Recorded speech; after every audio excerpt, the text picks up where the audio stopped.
Ready? 5, 4, 3, 2, 1, go!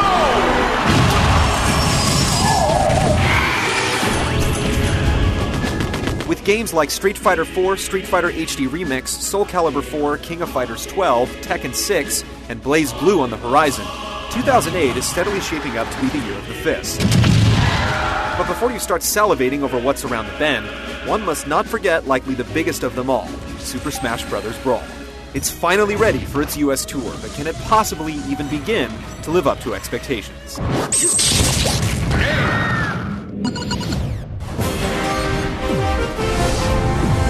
Classic multi-man Brawl event match! Fighting games with tons of modes have always gone together like oil and water, but in Brawl, they're in perfect harmony. We can't think of any other fighter with this many ways to play.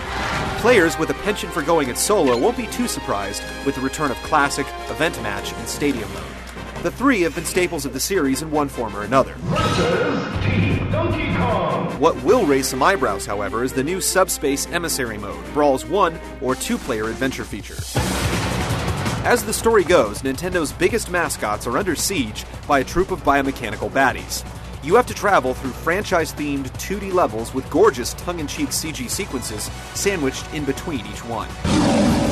Unsurprisingly, the Subspace Emissary plays out much like director Masahiro Sakurai's own line of Kirby games, where you're given a throng of levels to complete with a boss battle or two along the way. While the Emissary is a bit clunky and mundane to play, it unlocks various secrets like stickers, coins, which we'll get back to in a minute, and hidden characters. It's a valiant effort for what amounts to an extra, but the controls, while spot on for fisticuffs, are a bit awkward for the adventuring portions of the game.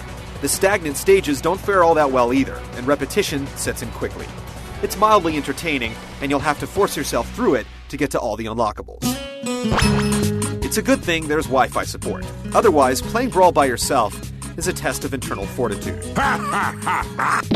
You have the option of playing with anyone, which randomly pairs you up with fellow brawlers online, or with friends, which draws upon Nintendo's infamous friend codes to do the matchmaking for you. Playing with anyone is about as simple as it gets. You log on, pick a character, and give the old punching bag a whirl while waiting for others to join. It's relatively hassle-free. What diminishes the experience somewhat is the lack of options. If you play with anyone, the rules are permanently fixed to 2-minute rounds. If you choose to take up a team match, local teammates are out of the question. It's always you and a random online player, or in the worst-case scenario, a computer-controlled partner. This is where friend codes step in. If you do happen to opt for a hosted friend code game, the options swell into what you'd normally expect from a round of Smash Bros., stock matches and all. The network code has its ups and downs. Generally, latency is pretty low, but we did connect to some games that were downright unplayable. As with all online games, your mileage may vary. 3! Super Smash Bros. Brawl's Wi-Fi mode is a great new addition. If you really want to kick it old school with local multiplayer matches, the game's Brawl mode is still in full effect. Setting up match types, tournaments, and even special rules are all familiar options for Melee, but the new rotation feature ensures everyone gets equal time. As with Melee, collecting and unlocking go hand in hand. Some, like stickers that can be used to power up your characters in the Subspace Emissary, and coins that can be used in a minigame to shoot for collectible trophies, are easy giveaways. But some of the more arcane requirements for unlocking, like for certain hidden characters, stages, and music, are now defined in the game's challenge feature, which delineates all of the game's secret objectives into a branching grid to track your progress. Once you're sitting pretty atop all your achievements, you can peruse the Vault feature and gaze upon your stockpiles of stickers, trophies, screenshots, and replays. Or, you can always build custom stages or play on classic video game stages through the Masterpiece feature. Do a barrel roll! Save for a few gripes of missing third-party characters, sorry Mega Man, and a few cases of character cloning, Brawl's lineup of characters is the biggest and baddest congregation of video game victors, villains, and vixens to date. Newcomers like Wario, Diddy Kong, and Captain Olimar are welcome additions to the Smash Bros. Roster, and bring their own interesting playstyles and abilities to the mix. The character roster is just as unique as the ways there are to unlock them. If it all hasn't sunk in by now, Super Smash Bros. Brawl is simply brimming with features. We haven't even mentioned them all here. The single-player options are fairly forgettable, but if you're looking for a multiplayer party game, this one will keep the living room rocking for months to come.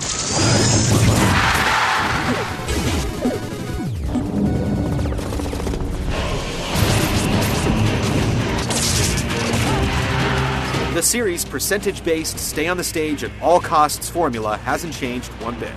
Normal, tilt, smash, and special attacks have also returned, ensuring vets can jump right in and be competitive. The most noticeable tweak to the mechanics is the change to air dodging. It can no longer be directed, much less strung together to wave dash. Advanced players need not feel castrated, however. Air dodging still facilitates mind games plenty. Other advanced techniques like short jumping, spiking, dash, and chain grabbing are all present. Though the game offers several different controller schemes to use, you'll want to dust off your old GameCube controllers or try to hunt one down. The Wiimote and nunchuck setup is a bit unreliable, and the classic controller suffers from awkward placement of key buttons.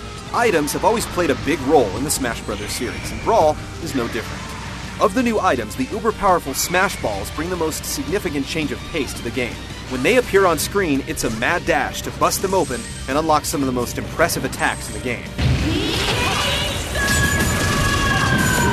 Much like the fatalities in old Mortal Kombat games, you'll be completely obsessed with seeing every final smash in the game.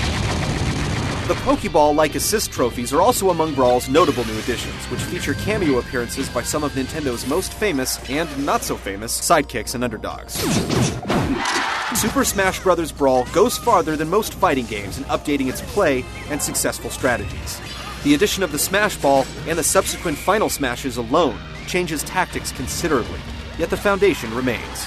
Like any great game, it's simple to come to grips with, but there's a lot of depth for those who want to dive.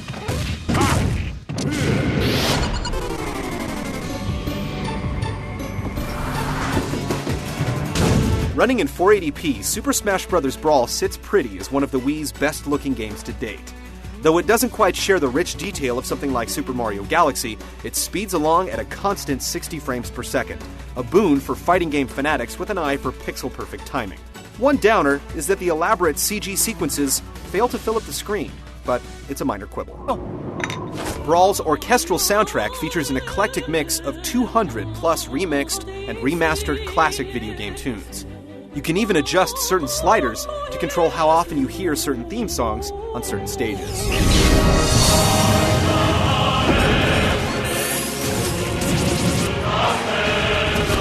Super Smash Bros. Brawl is average, if you intend to play it by yourself.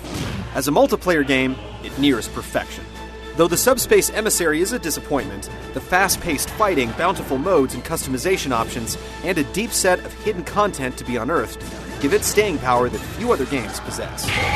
Toss in online play, new characters, and a whole new slew of match-altering mechanics, and you've got yourself all the ingredients for a smash hit.